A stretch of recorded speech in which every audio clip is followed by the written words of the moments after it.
To some, she's an anarchist in a barrister's wig. To others, one of the UK's greatest defenders of freedom. Shami Chakrabarti is the straight-talking director of the human rights pressure group Liberty, widely regarded as the country's unofficial keeper of democratic values.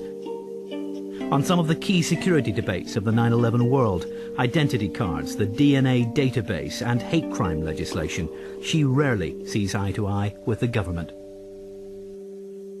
Shami, since the September the 11th attacks and the London bombs, you've rather become the public face of human rights in the United Kingdom, thrust centre stage into this ongoing debate about security and civil liberties. So let's start there with the notion of liberty or freedom. What does that mean to you? Well, it certainly doesn't mean unfettered freedom. It's sometimes presented that way, often by people who want to do it down. I believe in a carefully calibrated framework, essentially the post-war democratic framework of rights and freedoms, which is about respect for the individual, their inherent dignity and worth. It is about equal treatment, which is a very, very important civilizing principle in deciding which freedoms you'll give up. Test that against yourself rather than the minority. And it's about fairness. It's dignity, equal treatment and fairness in a framework of sometimes competing, often qualified rights and freedoms. Where do you see freedom particularly under threat right now in the United Kingdom?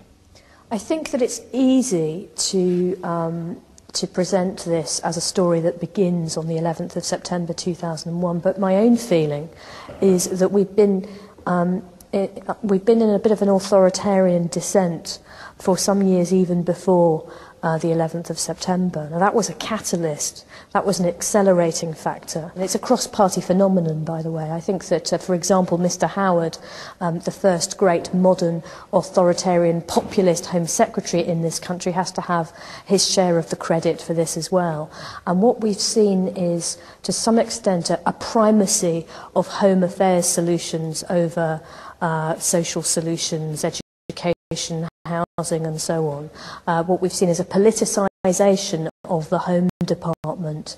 We've seen a rise in legislation, the constant churning out of soundbite legislation to meet all sorts of legitimate concerns. I mean, the common paradigm for me is that something terrible happens. Now that could be a terrorist atrocity, it could be the murder of a small child or any number of other terrible things that happen. And the cry goes up, and we're all complicit in this as citizens, the cry goes up, Prime Minister, Home Secretary, what are you going to do to make sure that this never happens again? It's an understandable instinct. In recent years, the political response is fear not. I shall return to this dispatch box, to this press conference in a week or two's time with a new piece of legislation. And that legislation is at best placebo. And often it's something more worrying, because it doesn't solve underlying problems, but it does clamp down bit by bit on our rights and freedoms, and it's often quite counterproductive, I think. And yet this is a Labour government that gave Britain the Human Rights Act. It is, and the government has to be given credit for that, but I wish the government were a little prouder of the Human Rights Act. It is one of the great bitter ironies, I think, of modern politics and our constitutional arrangement, that the Human Rights Act was barely a year old. It wasn't, in fact, it was 11 months old. It was brought into force in October of 2000, and September of the 11th was 11 months later. So the infant Human Rights Act hadn't yet toddled to its feet when it faces this incredibly challenging environment. And sometimes it has seemed as if its political parents almost disown the act. Now this, let's be, I don't want to be too simplistic, because there are hawks and doves everywhere. In all political parties and even in government, there are some ministers rather than others who care more about these issues, who might disagree with someone like me on particular policies but want to defend the framework. And it's the framework that I think is so important. So yes, freedom, but freedom to me isn't just an instinct that says, leave me alone, O overweening state, don't interfere with me. Freedom for me is this post-war, post-1945 universal human rights consensus, which is as much about protection for the vulnerable as it is about freedom and autonomy and respect for everyone. Let's take, for example, the proposal to introduce ID cards, which you have opposed as a solution in search of a problem. Why are you so opposed? Well, people in our society, whether they care about rights and freedoms, whether they read papers, whether they engage in these debates or not, are very good in their homes, in their jobs, at conducting a financial cost-benefit analysis. Now what I need to do, and what we seek to do at Liberty, is to add social and constitutional costs and benefits into that equation.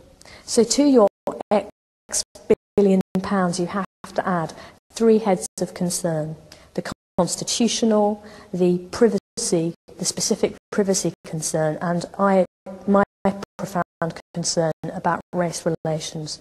In a country with no written constitution, no entrenched Bill of Rights, no strong tort of privacy, an ID card is much more troubling even than it would be, and it is in France, Germany and elsewhere. And in our arrangements, it represents a fundamental shift in the relationship between the individual and the state. How will it impact race relations? Race relations, ask a French Algerian, not a white French person. Ask a Turkish guest worker in Germany, and they will tell you that wherever there are identity cards, they become a tool of discrimination. And the person who is stopped for their ID card, formally or informally, legally or extra-legally, is always someone who looks a bit more like me and a bit less like you. And when the government says this is partly about illegal immigration, it makes that discrimination even more likely. It's about in-country the problem you're describing there is not a problem about ID cards, it's a problem of racial profiling. Deal with that problem separately. ID cards can be useful, but we can deal with that other problem. I don't think they're that I have these three heads of concern. The other thing about identity cards, the privacy concern, is that behind this ID card, like no ID card scheme in the world or in history, sits the big computer that will contain lots of sensitive personal data. And because this is a multi-purpose identity card and not a purpose-specific ID card like a passport or a driving licence, which I support, the amount of information will only grow over time. And all I say is these are concerns, and you put them into the cost-benefit analysis, and when you put them all together, I say you end up with something that is not worth it, that is more dangerous than it is beneficial. And I'm a mother of a small child. If I thought my son would stand a much better chance of a safe life, I might think again. But I don't believe that they will do any of the things that the government say they will do. Well, it's important that you've acknowledged it yourself. You're not making an in-principle objection to ID cards. You're making empirical judgments. I have in-principle concerns. You could be persuaded. You could be persuaded. No, I can't, because I can't be persuaded on the basis of any arguments that the government... If we can deal with racial profiling, if we can guarantee privacy in that big computer and the biometric tests, if we could. Well, then you say, what are the benefits? And I don't buy the benefits. So I have profound concerns about the social, constitutional and financial costs. And the case for the benefits has yet to be made. Let's come to another proposal. In the war against crime, it has been suggested that a universal database should be developed. Some police chiefs have suggested this. Tony Blair seems to be open to the idea that everyone's DNA should be sampled so that police can be advanced in their efforts to detect crime, and also people who are innocent can be excluded from investigations as well. As a civil libertarian, should you support DNA databases? The DNA database is another massively exciting, overbroad policy that turns everyone into a suspect and says that if we only had everyone's DNA, criminal investigations would be easy, and we would, we'd be able to deal with crime. I think that when you're conducting a serious criminal investigation, you don't want a bigger haystack. You want a ring-fenced, tightly regulated DNA database of people who have been convicted of serious sexual and violent offences, not bicycle taking, not parking offences, not innocent people. And that is the best way to make sure... Well, I'm not a police detective, you're not a police detective, but there are police detectives out there and police chiefs saying actually the best way is to develop a universal database. This point about police chiefs and political discourse is, I think, even more interesting than the database itself.